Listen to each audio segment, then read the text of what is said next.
cases, cases that are related to foster care.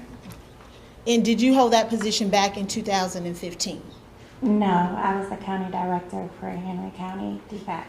And as the county director for Henry County DFCS, what were your job duties?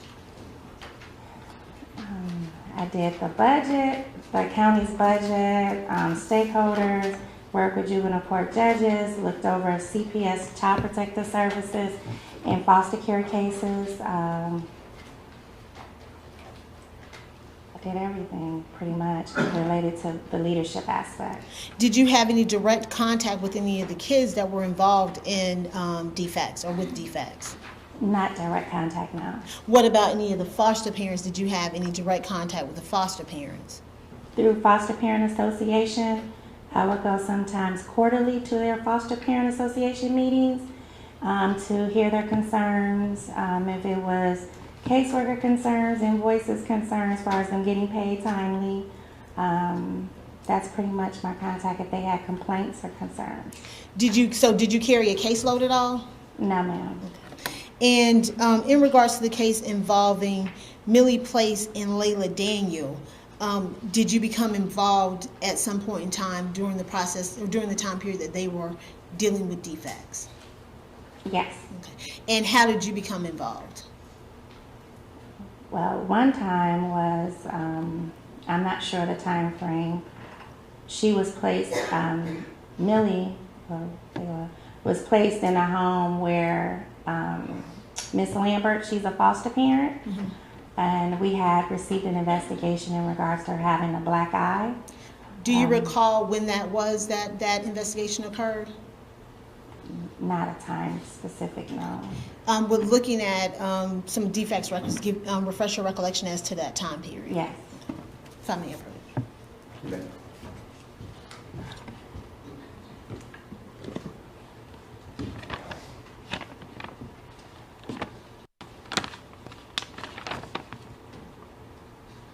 It would have been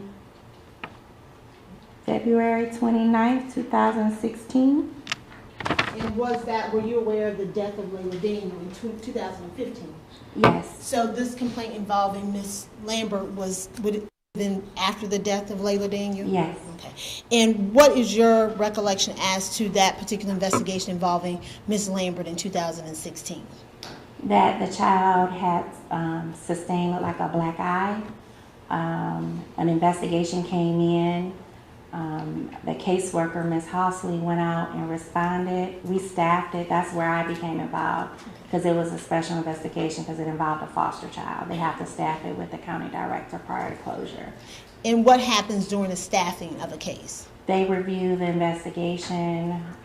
We discuss any safety concerns, any validity, any facts to support the allegations, and their actions in the investigation, which they reached out to the pediatrician to get clarity from a medical professional if it was a black eye, and it was not determined that it was a black eye, and she was cleared medically, and we unsubstantiated the case. What does it mean to unsubstantiate a case for DFCS? That we don't find clear and sufficient supporting evidence to say that maltreatment occurred. What happened once that case was staffed? What was the ultimate result of that staffing? We unsubstantiated. The foster parent, Ms. Lambert, requested the child be removed from the home. And what was your understanding? Why was the child removed from the home? The foster parent stated that she didn't want to get involved with all the media. She just didn't want to get involved with all the chaos that was surrounding the media and the child at that time. She wanted to just be a foster parent and not get involved in anything like that. Okay, all right. Any other time that you, prior to that incident, that you were involved in regards to the placement of Millie and Laila prior in 2015? Repeat your question. Let me ask you, did you ever receive any information in regards to placement involving Millie Place and Laila Daniel during the time period of 2015? No, ma'am. Do you recognize States 139? Yes, ma'am. And what is it? It's an email from Mary Battle to myself. June 18th, 2015. Okay. Do you recognize and remember that email conversation? I do. State would ask the State's Exhibit 139 be admitted into evidence. And what was the conversation in regards to that email that you received from Mary Evans Battle? She basically wanted us to place the children in the home of the Rosenbaums and was asking what's taking so long. And what was your response to her as to the time frame?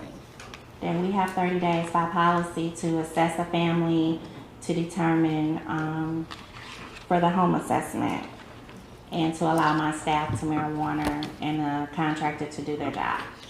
After you received that email, what did you do, if anything, in regards to receiving that email?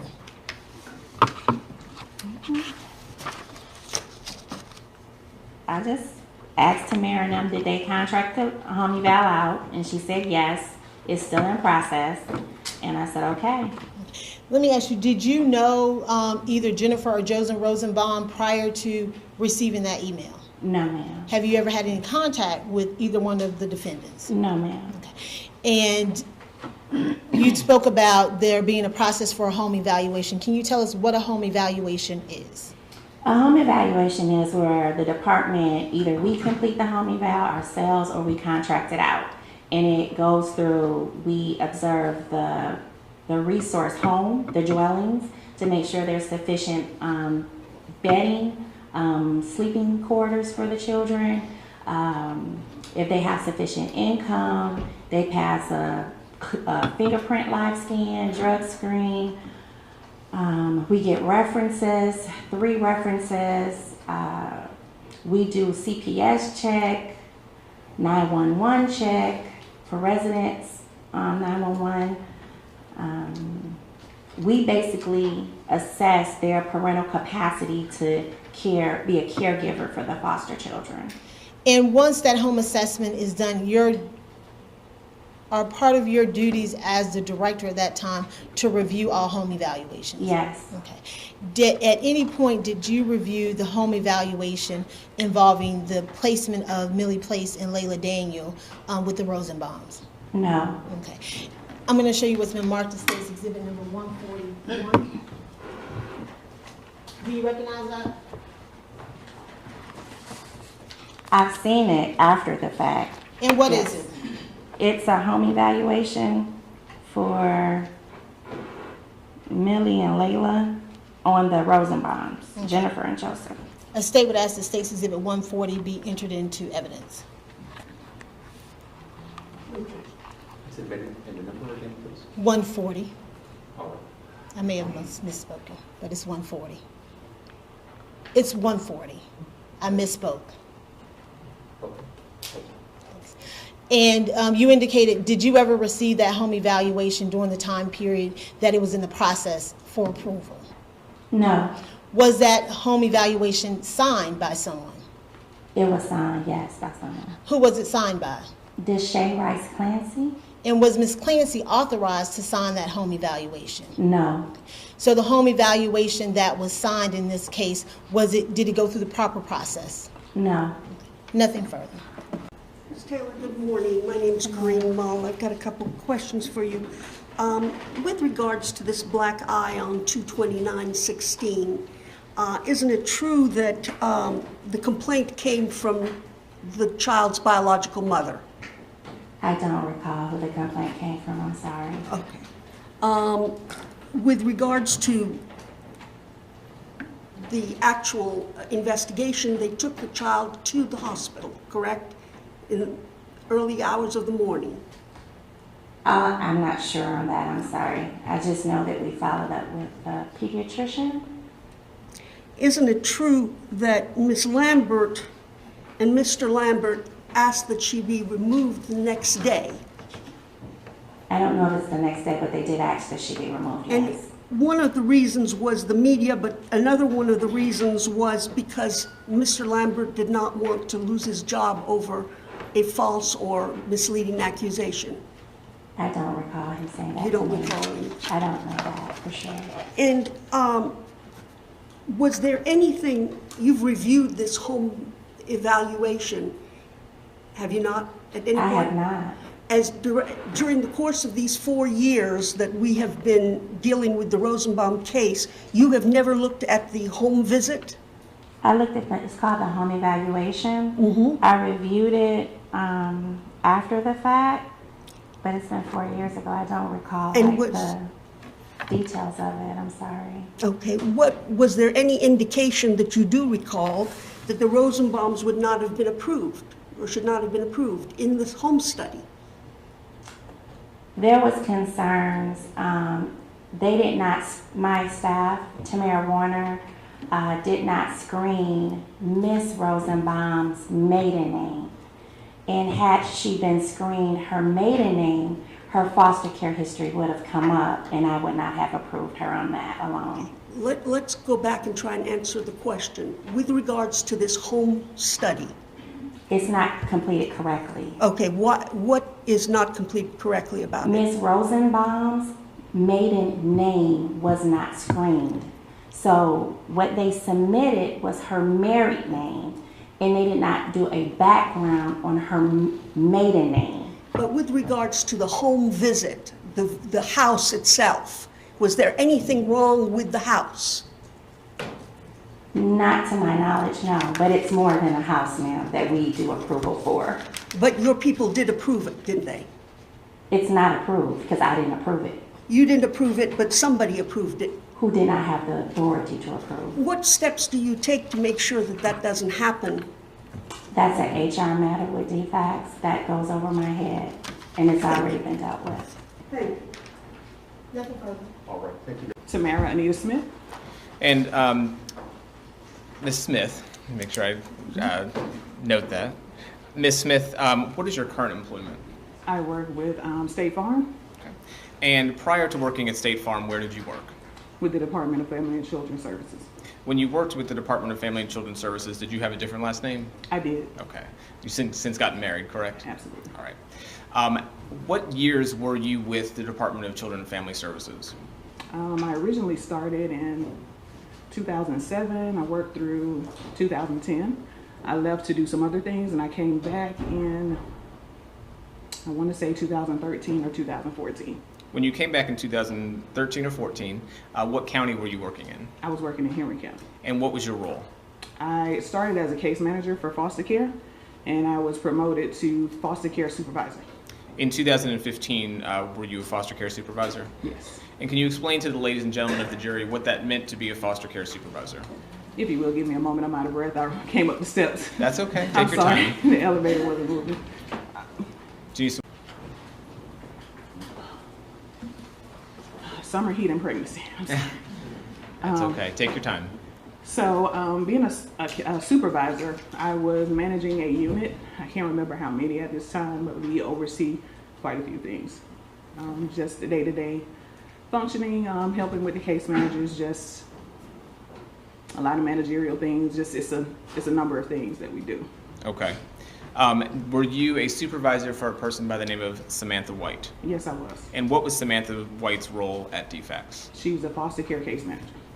And was she the foster care case manager for Laila, Daniel, and Millie Place's case? Yes, she was. Responsibilities for a case manager at DFACS, foster care case manager. Following, it's a lot of things too, but when we have custody of a child, of course, we try to meet the needs of every child that we have. We make sure they're safe in their placements, making contact with them, working towards unification with their families. And a lot of things fall under that umbrella. Okay. So, Do they ever attend court hearings? yes, we did have hearings. Do they go to the home where the foster children are placed? Yes. How often do they go to the home? At the time, it was required once a month.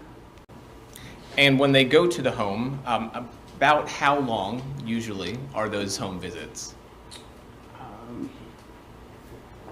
I would say a minimum an hour should be.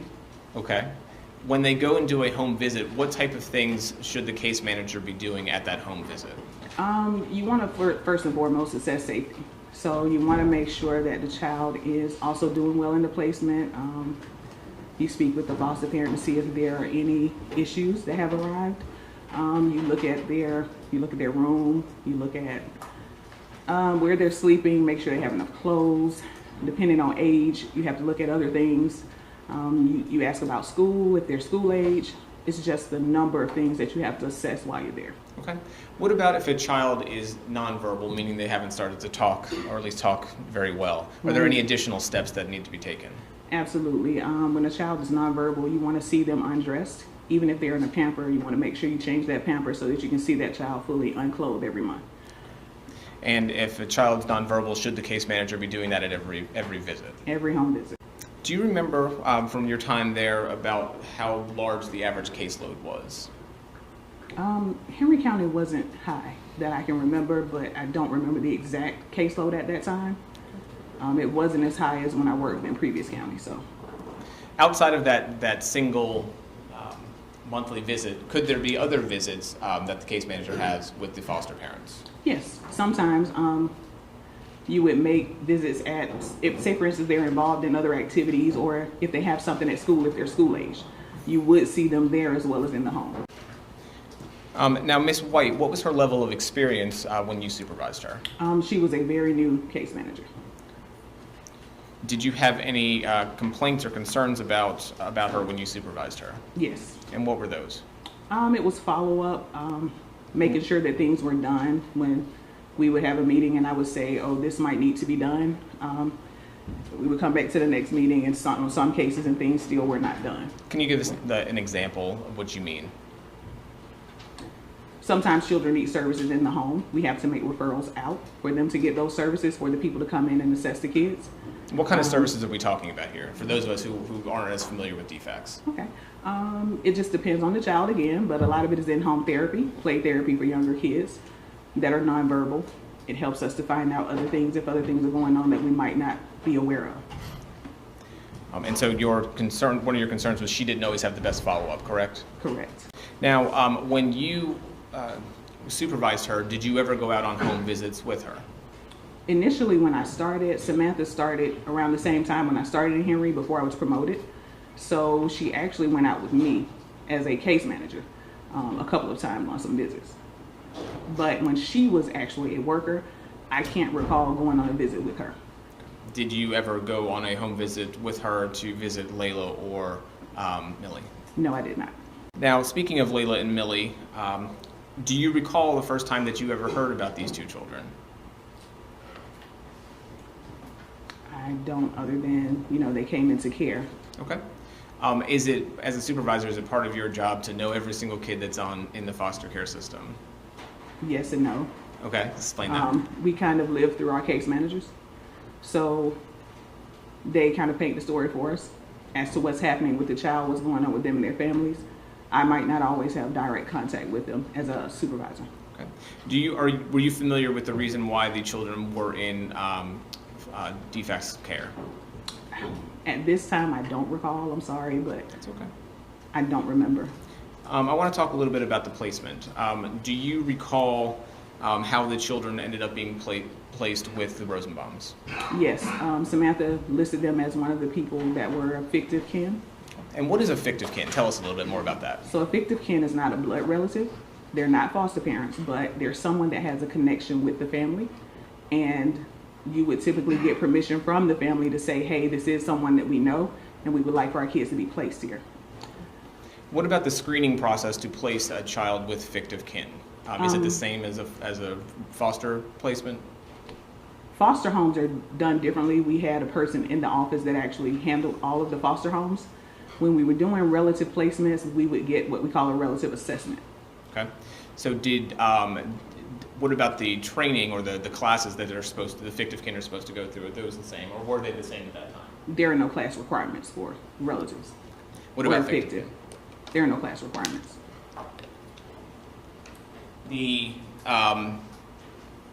Now you said that the Miss Rosenbaum was treated as a fictive kin, and why was that to your recollection? Samantha told me that this was someone her mom was placed in foster care with when she was in care, and that they were friends. Do you recall a situation, are you familiar with a person by the name of Patricia Lambert? Yes, she was a foster parent. And was there ever a situation where she voiced any concerns about the children? Yes, there was. And tell us about that. Ms. Lambert came to the office, and I think Samantha was out on leave, and she stated that, and Ms. Lambert has a very heavy accent, but she stated that something was not right. Okay. And that's what she kept saying, but I'll move on. All right. When Miss Lambert came into the office, did she present you with anything? there were some photos that were sent. They were also emailed, and it looked like scratches. Okay. Now, at that time, did you have any concerns about the photos that she showed? Well, what I did was, and I spoke with Miss Ebony Taylor, who was the administrator at the time. She actually saw the photos as well. It was a bunch of people that saw them. They asked for us to have Samantha to go out and follow up to see if there were any other concerns and to speak with Ms. Lambert in further detail. Okay. And based upon all that, at that point, did you have any concerns about the photos that were shown? No. Now, regarding the placement, was there anything else that you received that, let's say, was out of the ordinary regarding how the children got placed with the Rosenbaums? No. Did you ever receive anything from any of the judges in this particular case? Oh yeah, it was an email, but it was an email asking, you know, when we were going to place and if we were not going to place, so to speak, Okay. and asking for a reason why we weren't. Was that out of the ordinary? That was my first time, in, you know, having an email from a judge in reference to a placement. Now, did you know Miss Rosenbaum prior to the placement? No, I did not. Did you know Joseph Rosenbaum prior to the placement? No, I did not. Did you ever see Miss Rosenbaum at any point through your work at DFCS? No. Well, in passing, I'm sorry, at juvenile court. Okay. Did you ever have any interactions with her at that point? No. All right. What about after Laila's death? She came into the office, I want to say it was the morning after. And do you recall anything about her demeanor that you remember? It was somewhat of a blank stare when I saw her. That's all I can remember. Okay. Did you have, from that point on, though, did you have any further role in the investigation? No. A little bit about some protocol. If a child that's in foster care receives a broken bone, are there any sort of procedures that the case manager is supposed to follow? Yes. And what are those procedures? To first notify your supervisor. You also to make a referral to CPS to follow up and do further investigation. And when you say CPS, what is that? Okay, so foster care and there's Child Protective Services investigation. There's also the foster care spectrum. The CPS investigative team, they do more follow-up, more involved investigations for things that you might suspect to be abuse, or we make sure that it's not abuse. Okay. And so if is that standard protocol for any time that there's any significant injury? Yes. And would a broken bone fall within that spectrum? Most definitely. Are you aware of any sort of report being made by Ms. White regarding any broken bones on Laila Daniel? No. Did she ever contact you directly about any broken bones from Laila Daniel? No. You're no longer with DFCS, correct? That's correct. And you were actually terminated as a result of this case, is that correct? That's correct. Nothing further at this time. Ms. Warner, good morning. My name is Corinne Mull. I just have a number of questions for you. You've been sued in this case, is that correct? There is a civil case. Okay, there is a civil case, and were you sued in that case? Are you a defendant in that case? Yes, I was named in that case. And when you say you were named, were you sued in your capacity? Are you a defendant in that? Yes. Ms. Taylor, I want to talk to you about the incident in Loretta Brown's household, Ms. Lambert's household, with regards to marks and bruises. You saw the photographs. Yes. Ebony Taylor, the director, saw the photographs. She was the administrator at the time. She was She the saw them as administrator. well. Other people in the office saw them. Yes. Ms. Macedon saw them. Yes. And did you not make a determination that those marks did not rise to the level of abuse? The photos that I saw Yes. did not. Did not what? Did not rise to the level of what we would consider abuse at that time. Okay. What did you see that did not rise to that level? I can't remember where they were, but they looked like scratches. Like scratches? Hmm. And what did you think about scratches? Well, what Samantha told me was that they were playing at the playground and they fell. They were scratches. So is it not true, Ms. Warner, that you also considered that these were healing and or healed marks? I did not. You did not look at that. I did not determine if they were healing or if they were new. Did you make any notation with regards to the fact that they were healing or healed? I don't recall at this time. Now, you wrote a case note in April of 2015 with regards to efforts made to place the children with relatives, correct? I don't recall, but Does that sound, would you have done that? typically my notes would include efforts to place with relatives. Were there anybody willing to take these children at that time? Not that I'm aware of. This fictive kin, the standards are different than from foster parents, correct? That's correct. And with fictive kin, home studies do not go through Miss Odikpo, correct? That's correct. And Miss Odikpo would have nothing to do with fictive kin, correct? That's correct. Now, you wrote that Millie in September of 2015 was receiving counseling services through Pathways to address any past trauma experienced as well as to being adjusted in foster care. Do you recall that? Yes. And that was in November of 2015, correct? I'm sorry, did you say September? Or September, November? I'm sorry, September of 2015? I would have to look at the notes to be sure when I wrote it, but Let me show you, see if this refreshes your recollection. okay. So in September of 2015, the child would have had to have been taken to a counselor, correct? I'm not sure if that was in home or if they were being taken somewhere. Okay, so counseling was either done in home or the child would have been taken to the counselor. Correct.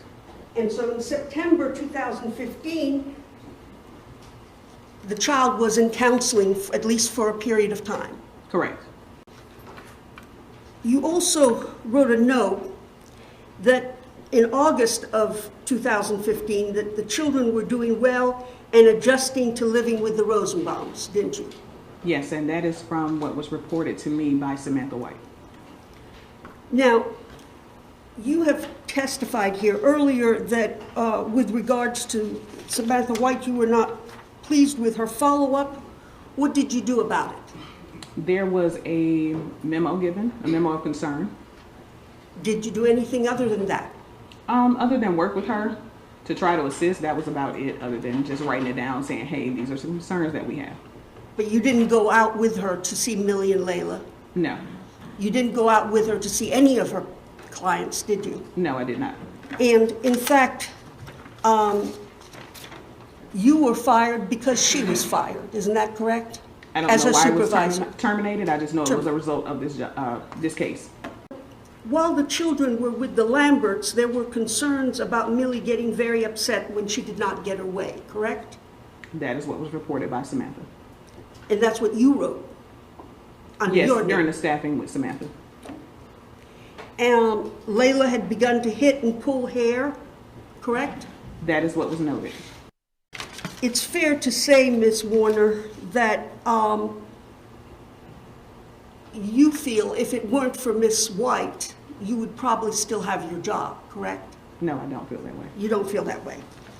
And you're not concerned at all about being a defendant in a lawsuit, in a civil lawsuit? No. Thank you, that's all I have. Say and spell your first and last name. First name is Mary, M-A-R-Y. Last name Evans-Battle, EVANS-BATTLE. And Ms. Evans Battle, how are you employed? I am an assistant district attorney here in Henry County And how long have you held that position? since 1998. And are there various units in the district attorney's office? Yes, there are. And what unit are you assigned to? I am currently assigned as the accountability court assistant district attorney for the Superior Court, and I also am assigned to the CHINS, which is part of juvenile court. In 2015, what division or unit were you assigned to with the district attorney's office? The juvenile division. And what were your duties as an assistant district attorney in the juvenile division?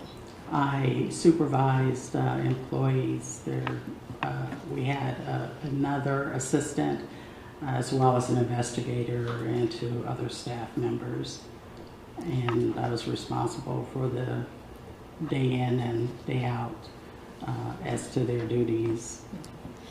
And as far as being a supervisor in the juvenile court and supervising employees, what types of cases specifically did y'all deal with in juvenile court? We dealt with anyone under the age of 17 who had committed a delinquent offense, as well as those under the age of 18 who had committed unruly or ungovernable offenses.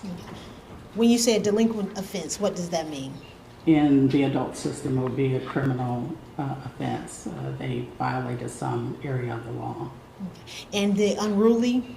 It would be mostly, if they're under the age of 18, there are certain offenses that are only committed by juveniles, such as being unruly or disrespectful to their parents or truant from school or things of that nature. And would those involve having to go to court hearings to deal with either delinquency or unruliness? Yes. Okay. And the courtrooms that handle those cases, are they handling any other cases dealing with children? They handle the dependency cases. And what are dependency cases?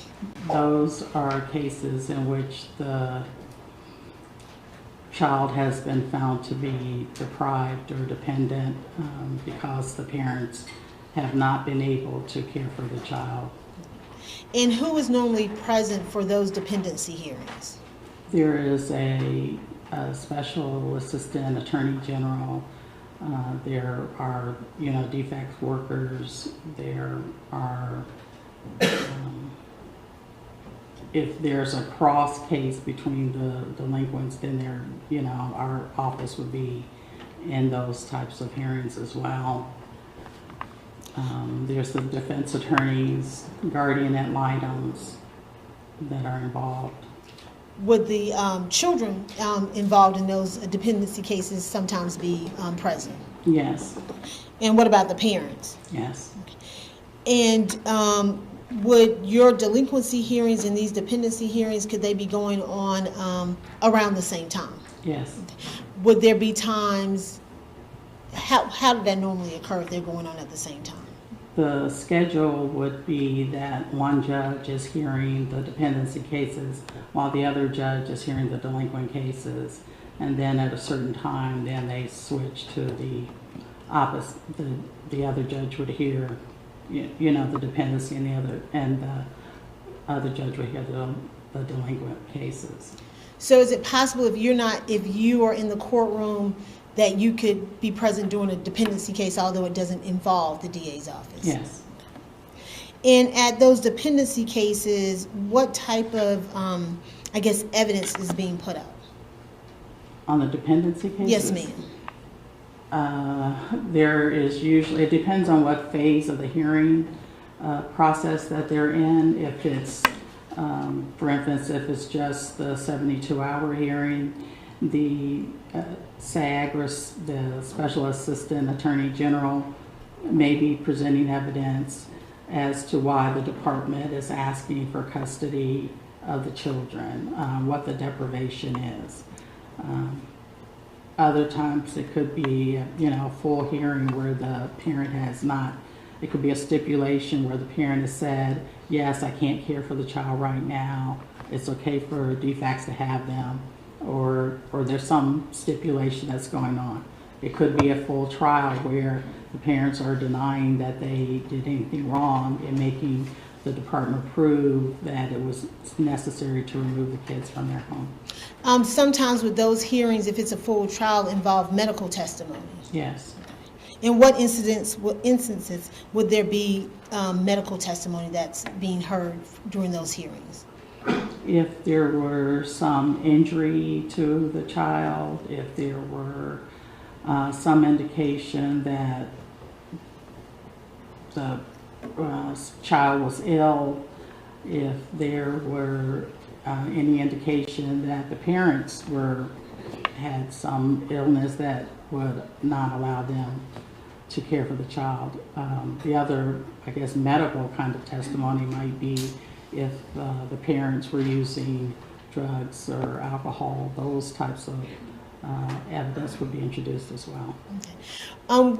To your knowledge, were you ever present or present in court during any hearings involving Millie Place and Laila Daniel? No. And as part of your duties as a supervisor in the juvenile unit, did you have occasions to have interns work for you? Yes. Okay. And do you recognize the defendants in the courtroom, Jennifer Rosenbaum and Joseph Rosenbaum? Yes. And how do you recognize, let's start with Miss Rosenbaum. Ms. Rosenbaum was an intern in our office for a period of time. Do you recall when that internship was? I want to say that it was during the summer months, I would say from May until August And of what year was that? in 2015. And how did you come to meet the defendant, Jennifer Rosenbaum, and for her to be an intern in your office? I met her at a function that one of the attorneys gives a get-together, and I met her during that event. I was introduced by Judge Powell, I believe, she was actually an intern in her office. And she was going to be looking for an internship with us or with the DA's office. And so we agreed that she would be a good candidate to be in our office. And when she finished the intern with Judge Brown and was ready for our office, then she should contact our contact person. And did that occur? Yes. Okay. And is there an interview process that you go through in order to be an intern in your office? Yes, and normally we would have them to complete an application. We talk with them about the internship. We check their references. It's the usual process. And to be honest with Jennifer, I can't remember if we went through the whole formal side of it. Mm-hmm. I'm sure she filled out an application. I'm sure she submitted a resume. I know that I did speak with Judge Powell about how her internship had gone with her. And I'm sure she was interviewed with Ms. King, who was our victim advocate that kind of did most of the screening of the interns. Would it be fair to say some of the things that would normally happen during the application process didn't occur in the case of... If I could clarify. Okay. Did she go through the normal process of the application procedure? I would say not, because we forgot about her, to be honest, that she was going to be coming or making an application. We usually try not to get 2 legal interns in there at the same time, at least in our section, because it is small and we don't necessarily have enough work for them. So we had already given our internship to someone else. When she asked about coming on, I think everybody decided that we felt that we needed to go ahead and try and do 2 legal interns because of the fact we had promised her that we would hire her when she made the application. Okay. And what the internship program with your office, what does that entail? Like, what are the interns doing? They were doing, they would do research. They were reading files, learning about the juvenile process, how it works, how it aligns with other courts. They also, if they're in the third year, under the Third Year Practice Act, we get them sworn in so that they can participate in trials as well. They prepare motions and file them, and generally, you know, act as if they were attorney in the office.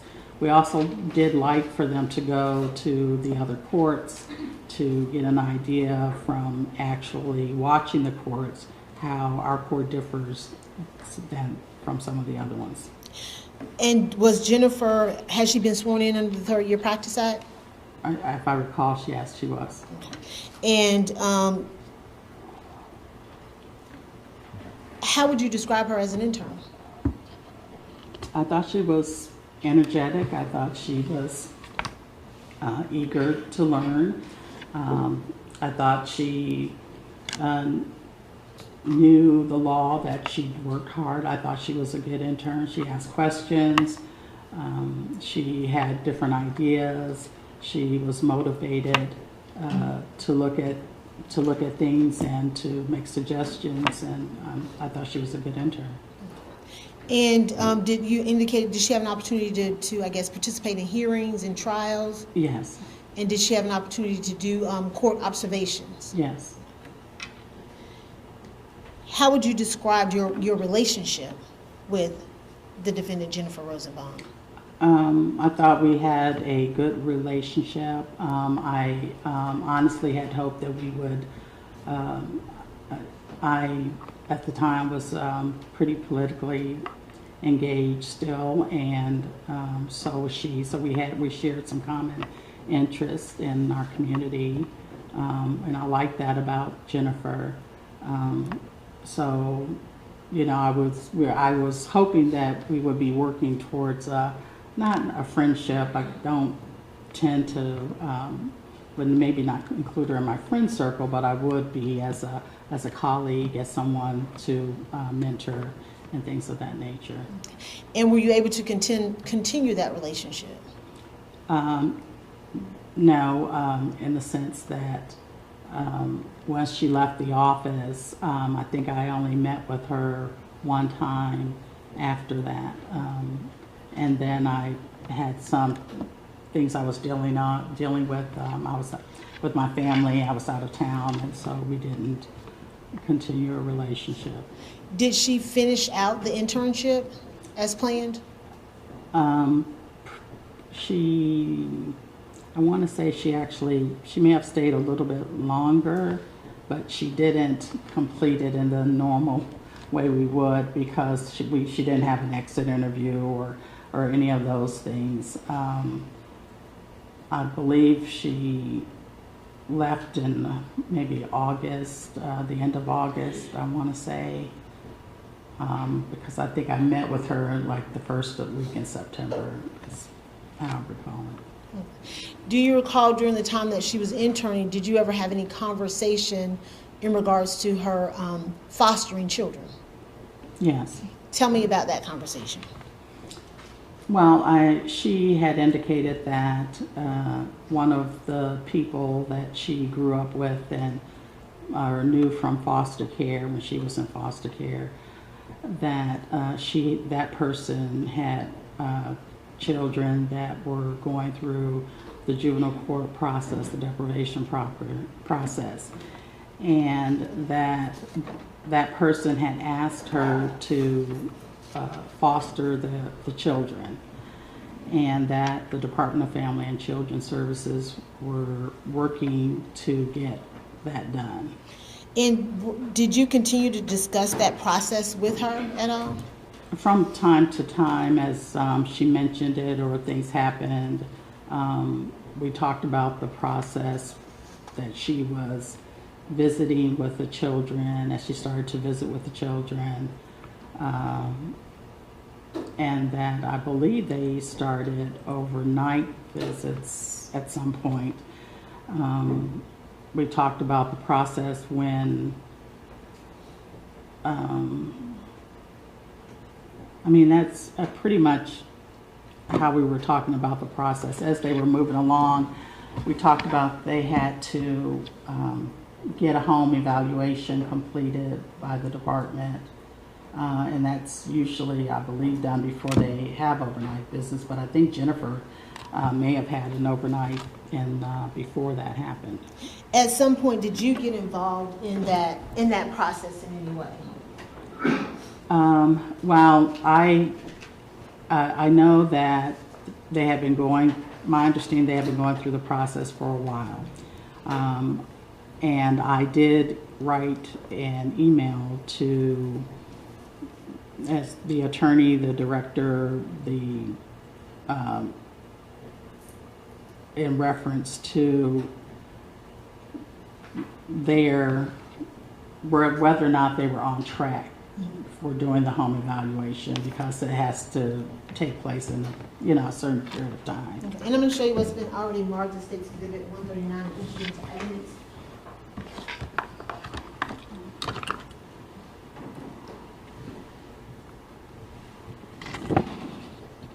Is that the email that you were speaking of? Yes, it is. And what prompted you to send that email? Jennifer shared some frustration over the length of time that the department was taking in getting her approved.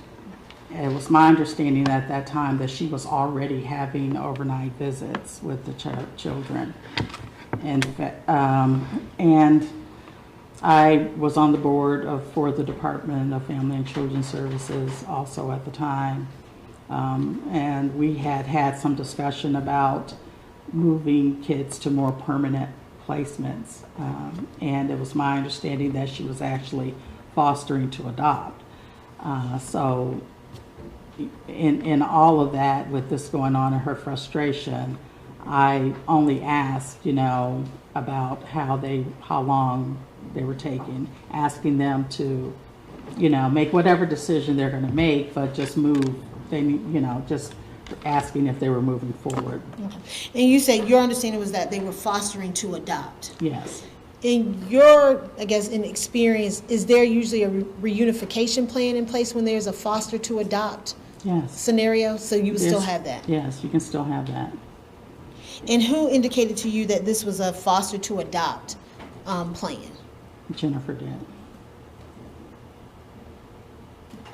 After you sent that email, did you ever learn about the girls finally being placed with the Rosenbaums? Yes. And did you ever meet the girls? Yes. Okay. On one occasion or more? On more. Okay. What was the first time that you met with the girls? I believe the first time I met them, they came to the office. One of the foster parents brought them to Jennifer at the office. And did you get a chance to observe the girls? I did. Okay. Did you observe any injuries or anything that was concerning when you saw them? No. Okay. And you indicated it was more than one time. When's the next time that you saw the girls? I want to say I saw them that there was a second time at the office. But I think there was a time that Jennifer actually had to go and pick them up and brought them back to the office.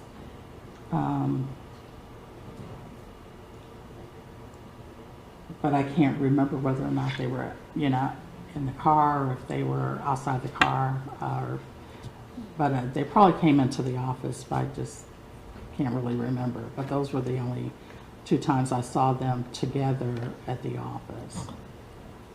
And did you ever meet the defendant, Joseph Rosenbaum? Yes. When did you meet him? He came to get them from the office.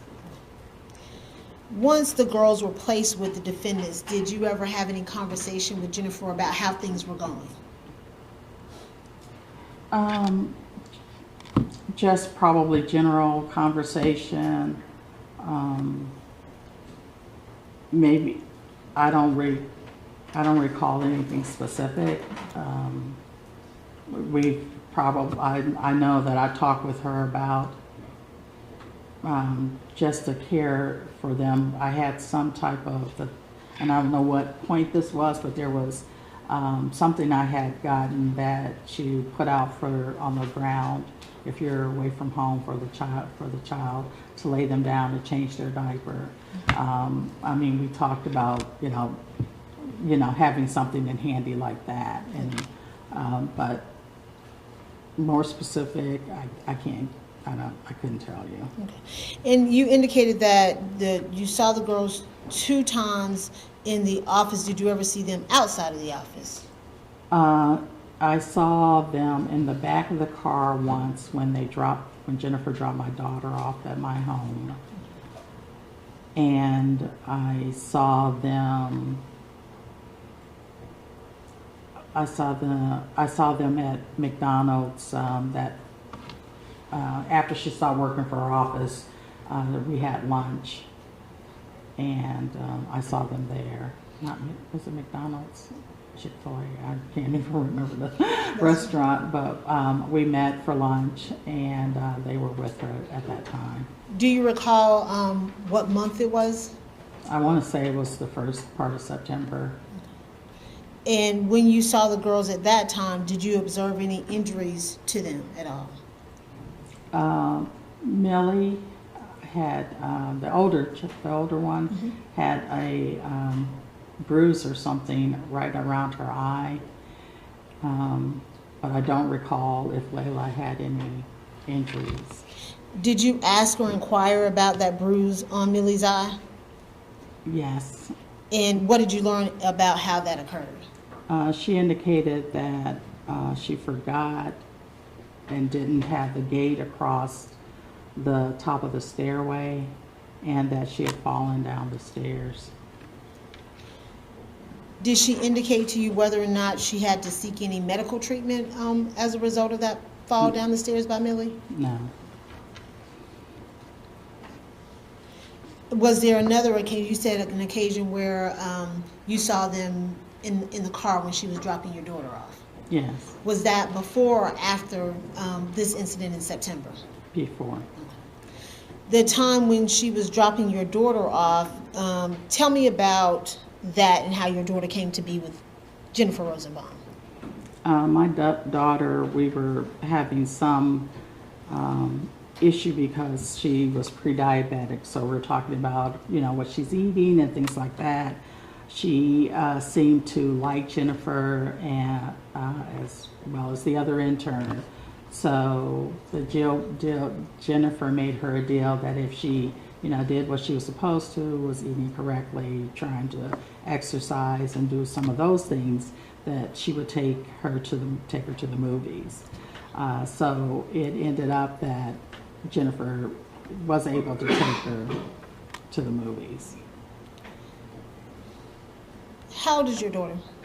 She's 21 now. What's her name? Alexis. And tell me a little bit about Alexis. She is,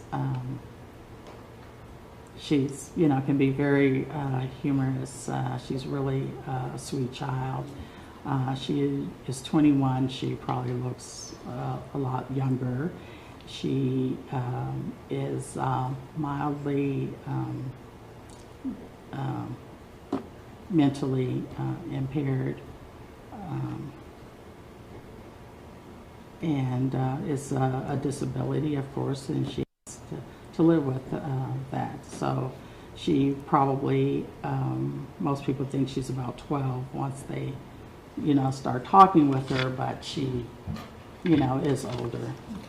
And you said that there was an occasion where she went to the movies with Jennifer. Were there other times that she would be with Jennifer or communicate with Jennifer? I know that she my daughter, well, she has a social, part of her disability is the aspect of not being able to pick up on social cues or who's a friend, who's not a friend, those types of things. So she loves children a lot. So she asked about going to Jennifer's, besides the movie, she asked about going to Jennifer, having a birthday party for one of the girls. I'm not sure which one it was, and if she could go and help with the party. And I told her that she could. I actually took her to drop her off at Jennifer's home. Besides personally hanging out with her, did they communicate to your knowledge in any other way? Yes, there was some text messaging, and when I found out, I told her to stop texting her, but they were texting, because that was a bit much to me. It was a little bit inappropriate. Any other communication that you were aware of between your daughter and the defendant, Jennifer Rosenbaum? Let me ask you this. Do you know whether or not they had any social media connections? I just learned they did. And what was that? Instagram.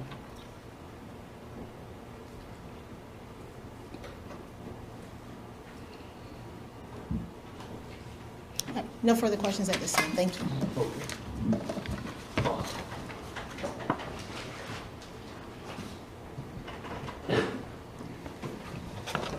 Hi, Ms. Battle. My name is Corinne Mull. I just have some questions for you. If you can't hear me, if you could please let me know if I'm going too slow. And I am having, my ears are having a problem hearing, so if you would speak up, I would appreciate it. Thank you. Definitely. Jennifer's internship with the DA's office was different than that of most other interns, correct? I don't understand what you mean by the question. Well, within the first week of her being there, she was called into Jim Wright's office, the DA's office, isn't that correct? Yes. In that meeting, she was told she would have to limit her involvement in politics, correct? She was told that she had to limit her social media. And her social media was politically oriented, wasn't it? Yes.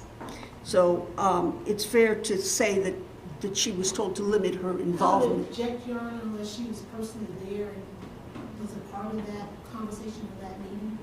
If she's testifying to things that she heard, I would object to hearsay. She was there, Your Honor. I was present in the meeting with her.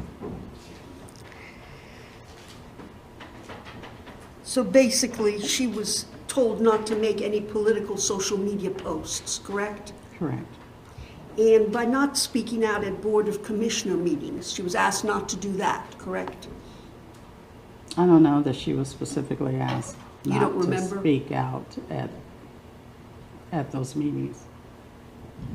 Do you not remember, or do you recall? I don't different- remember that specifically. I remember that she had sent a personal message in a group in which either Mr. Wright was a part of or someone that he knows was a part of that was a political in nature that he disapproved of. And she was summoned, this was the first time that you had an intern to be summoned to the DA's office in their first week.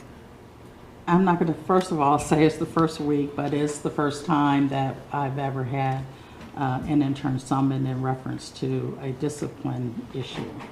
And you and Jennifer shared her concerns about the social media policy, didn't you? Yes, Because it restricted her speech, is that not correct?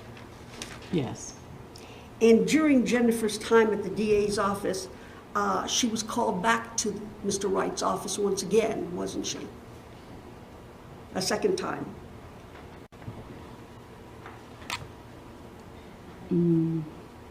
I don't remember her being called back a second time. Okay. You don't remember him being upset about a social media post that she had posted? She wasn't in our office then. As far as I can recall, the second post was at the end of her internship. She and I talked about her not returning back to the office, but I don't recall him calling her in again. She was critical of the district attorney, was she not? I don't think she was critical specifically of the office. I think she was critical of the policy. And she was critical of Mr. Wright. She said she wouldn't vote for him. Isn't that correct? Oh, well, she may have said that. She may have said that. Were you aware that Jennifer had actually met with Darius Patillo, Mr. Wright's opponent in the case? I don't know if she told me that or not. Now, your daughter was permitted to spend unsupervised time with Jennifer, correct? Yes, And your daughter indicated she enjoyed her time with Jennifer, yes, and you were pleased as a mother that she was receiving some attention from somebody else? I was pleased that that she felt comfortable, that my daughter felt comfortable enough with Jennifer, yes. She participated in organizing the birthday party for Millie. Did you go to that party? No, But she did, didn't she? yes,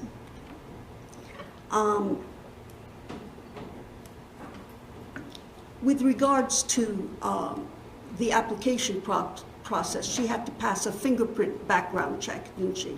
yes, And you talked about seeing Laila or Millie. Are you sure which daughter it is that you saw with a bruise on her face? yes. And which one was that? I'm sure that's the older child. If Millie is the older child, then I'm sure that that's the child. Okay. Could you in fact be mistaken and it was Laila, the alleged deceased child? No, because Laila wasn't playing, if I recall. Millie was the one that was able to go and play. Laila was sitting in the chair with us while we talked. Did you notice any bruising or cuts on her? No, Did Millie say anything to you about having a bruise on her face? no, Did she complain about Jennifer at all? no.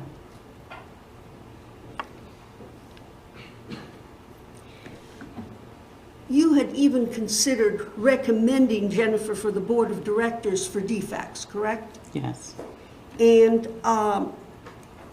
Jennifer had told you that there were times when she had picked up the children from the Lamberts and the Browns when there were little cuts and scratches and bruises on the children, correct? yes. From who? From who? Miss Lambert or Miss Brown, Are they the foster parents. Oh, no. No, Jennifer talked to me about there being some bruises or cuts, but it was my understanding it was maybe either the mom or the parent, grandparent, or someone had seen. I got the impression that it was one of those people who had seen the children and they were returned to foster parents in that condition. But I know that I did speak with her about, if that's happening, are you reporting it to the Department of Family and Children Services every single time if something like that is happening? Do you recall talking with an investigator by the name of Ann Tanner? Yes, And do you recall telling her that Jennifer and you discussed the fact that the children had bruises when they were picked up from the Lamberts and the Browns? I don't think in the context of it was from the foster parents, but it may have been, but the whole conversation was not about them occurring as I feel as if it's being suggested with the Browns or the Lamberts, it was occurring when they've gone off to visit with other family members. But when she picked them up from the I Lamberts understand, yes. and the Browns, they would have marks regardless of where they got them from, correct? You talked about that. Yes.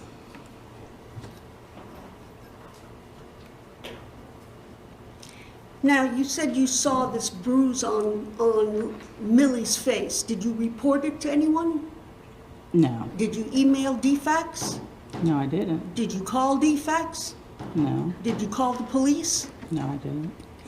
So you didn't do anything about it, did you? No.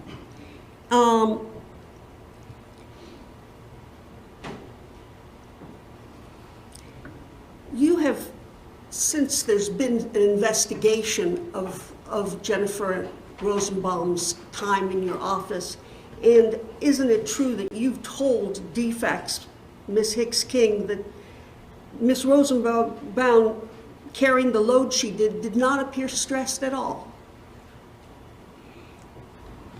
I don't think she appeared to me she appeared as a new person, a new parent who can become frustrated, overwhelmed because they have a lot to do. Jennifer had a lot of things that she was doing, but I didn't think it was so, she didn't just give me the impression that she was frantic about it, I guess. Let me ask that question again, make sure. Did you report to Ms. Hicks King during the investigation that Ms. Rosenbaum, carrying the load she did not appear stressed? The words you're using, I don't remember those words. I will tell you today that I would have said that she, based on what I saw, she didn't seem any different from any new mother who had just gotten 2 kids, who was in school and trying to work. I mean, she didn't. So you're saying you don't recall saying she did not appear stressed? I don't recall saying that specifically. And the fact that you wrote this email, did that cause you any problem at the office? After the death of the child, Yes. it was concerning, but other than speaking with the prosecutor, the DA at the time, and no, it didn't cause any changes. It didn't cause any problem with you? No. Okay. Thank you. That's all I have at this time. Just a few follow-up questions. Ms. Evans Battle, did Jennifer tell you that when she got the kids, I want to make sure I had this right, when she received the kids from the foster parents, they came back with bruises on them? Yes, she told me that, but she told me in the context, she wasn't saying it as if the foster parents were harming the kids. Okay. And I feel like that is what is trying to be portrayed. She was saying that it was someone else, like the parents or grandparents, whoever else was supervised or whoever else was visiting children were maybe doing some harm to the children. And when she got them from the foster parents, that they had those marks or bruises. And what I said to Jennifer is make sure that you are notifying the Department of Family and Children's Service, your case manager, that you're taking photographs so that you are not blamed for those types of things. So did she ever tell you that Ms. Lambert expressed to Jennifer herself concerns about the children being returned to Ms. Lambert with bruises and marks on them when they were in the care of herself and Joseph Rosenbaum? No. Did she ever tell Jennifer you that? didn't tell me that. I'm sorry. Jennifer did not tell me that. Did anyone ever tell you that? Miss Lambert, Okay. I believe Miss Lambert is the last person to, my question is Miss Lambert the person who had Millie after this happened? Yes. Okay. So you had conversations with Ms. Lambert? about Yes. bruises and injuries Yes. to the children while they were in the care of the Yes. Rosenbaums. And what was that conversation about? Miss Lambert and I go to the same church. So she just said that she had reported to the department that the children were coming back with bruises and marks on them. Did Jennifer ever tell you that she had indicated to Ms. Lambert during those conversations about concerns about bruising that defects shouldn't give me a child and not expect him to come back with bruises? No. Did Jennifer tell you when she presumably got the kids and they had bruises from the family members that she called defects about that? No. That she called the police? No. And when you saw that bruise on Millie's face, and are you certain it was Millie? If she's the older child, Yes. yes. Who told you she fell down the stairs? Jennifer did. Where was Millie when Jennifer told you that she fell down the stairs? She was standing there. And Ms. Mull asked you about these political posts that defendant Jennifer Rosenbaum was making. And there was more than just one occasion about her making what I guess DA Wright felt was inappropriate posts. Yes. Did she continue to post? I don't recall that she continued to post. She was posting. He had the conversation. She stopped posting. The next time she posted, she was leaving the office.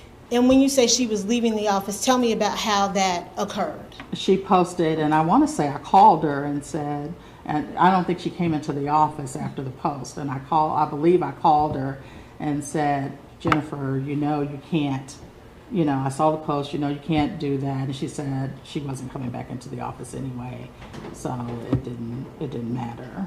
Was that the first time that you learned that she wasn't planning on coming back into the office? Yes. Now, myself nor Eddie Chase or Myrna Andrews, we are not employed by the Henry County DA's office, are we? No. Do you know what the process of a recusal is?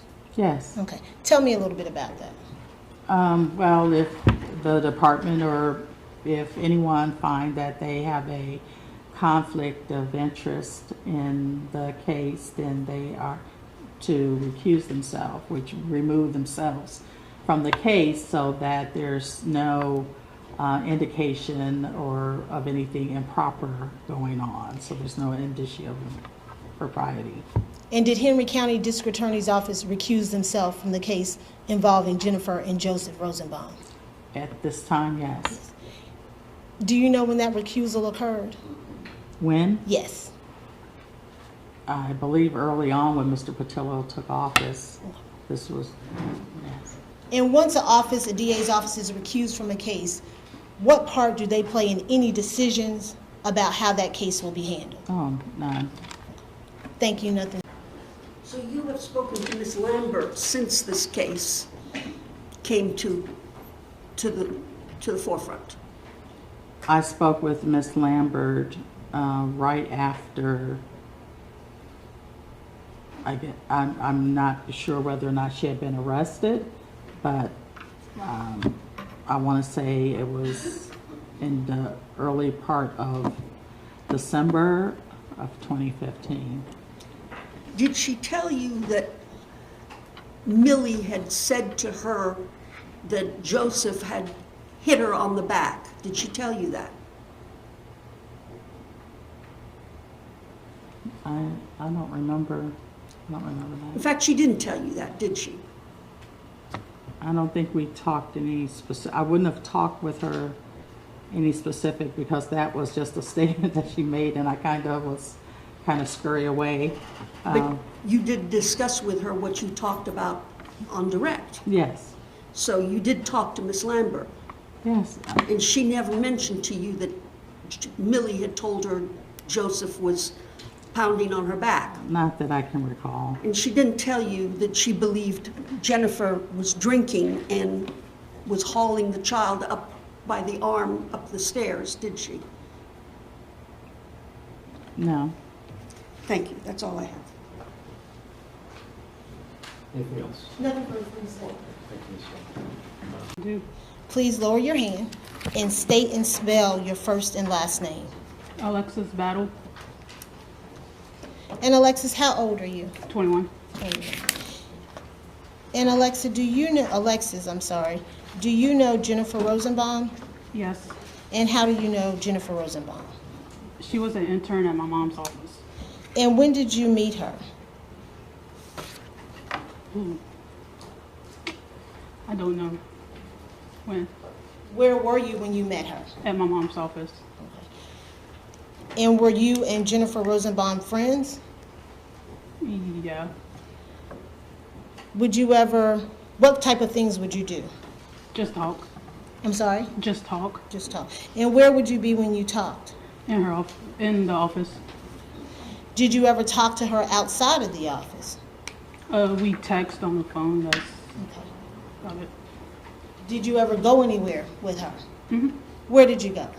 We went to the movies, then to Chick-fil-A. When you went to the movies with Jennifer, was there anyone else there with you? hmm Who else would be with you? It was the kids, the other intern, and the person that used to work in my mom's office, daughter. Do you remember the kids' names? Laila and Millie. And what did you guys do when you went to Chick-fil-A? We watched the movie. And after watching the movie at Chick-fil-A, where did you go? Don't remember where we went. I'm sorry, you got to make sure you speak up. Can you pull the microphone closer to me, please? Don't remember where we went after Chick-fil-A. After Chick-fil-A. Okay. Besides going to the movies, did you do anything else with Jennifer outside of your mom's office? I went to the birthday party. Okay. And I'm going to show you what's being marked as State Exhibit 149.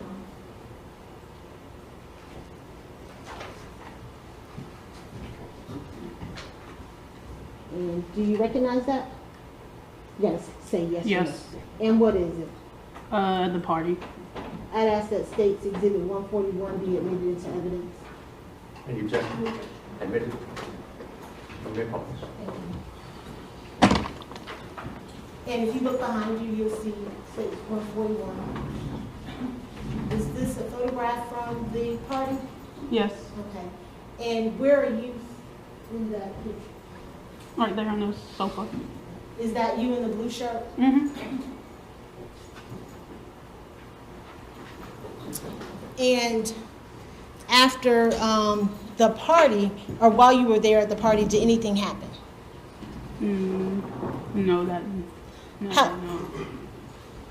Your voice kind Oh, of not dropped. that. No. Okay. How long did you stay there at the party? Until she told the kids that they was going swimming. Did you go swimming with them at all? Okay. Did you ever go back over to her house again? No. When you were with Jennifer and the girls, how did she treat the girls? She was nice to them. Yeah, nice to them.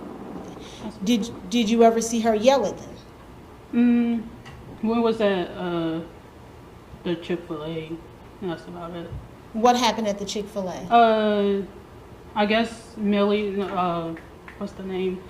The littlest one wasn't listening or whatever, and then she popped her. That's it. When you say she popped her, who popped who?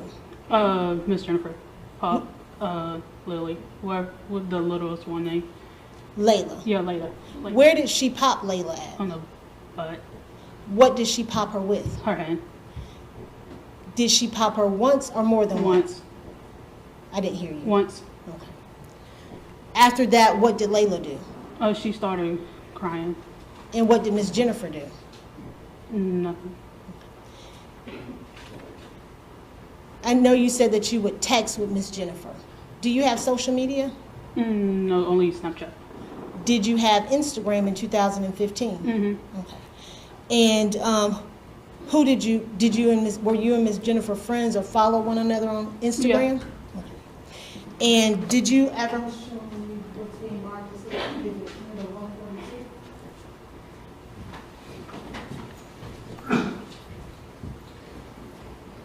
Do you recognize States 142? Yes. And what is it? A picture of the littlest one And where is that picture from? from Instagram. I'd ask that State's Exhibit 142 be admitted into evidence. No objection. Admitted 142. And whose Instagram account was this picture on? Oh, Miss Jennifer's. And when you saw this picture, what did you do, if anything? I texted her and see if she was okay. And do you remember what day that was? If I show you something, would that help to refresh your recollection as to the date? You gotta say. Yes.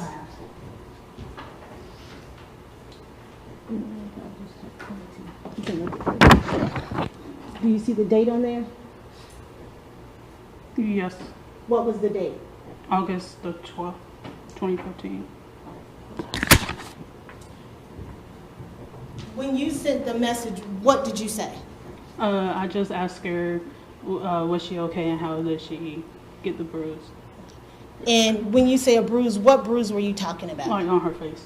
And if you could, it's a pointer right there, next to you, right there, that with the blue hand. Right. And if you could turn around and point to where the bruise is that you saw. Under her eye, right there.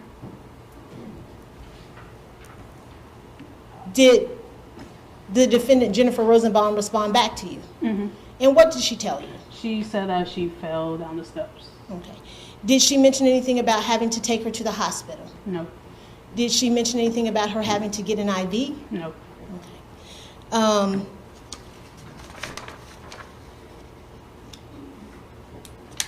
Nothing further, thank you. Good morning, Ms. Battle. Just a couple of questions. My name's Corinne Mall. If you can't hear me, please let me know. What, you were talking about the back-to-school bash, and that was at Chick-fil-A. And then there Yes. was the birthday, right? Yes. Those are two separate events. Yes. And you say that Jennifer popped her at the Chick-fil-A bash. Were there other people around? Not that I can What? remember. Not that I can remember. You can't remember? Okay. Do you recall just earlier saying that the picture you were shown, picture 142, came from the Browns? Is that what you said? From who? The Browns? I don't know anybody named Brown. Okay, so you did not say that this picture came from the Browns? Who I'm is just checking. Never mind, it's okay. Thank you. I have nothing further. Just briefly. States 142, whose Instagram account did you see that picture on? Miss Jennifer's. Miss Jennifer Rosenbaum. Yes. Thank you.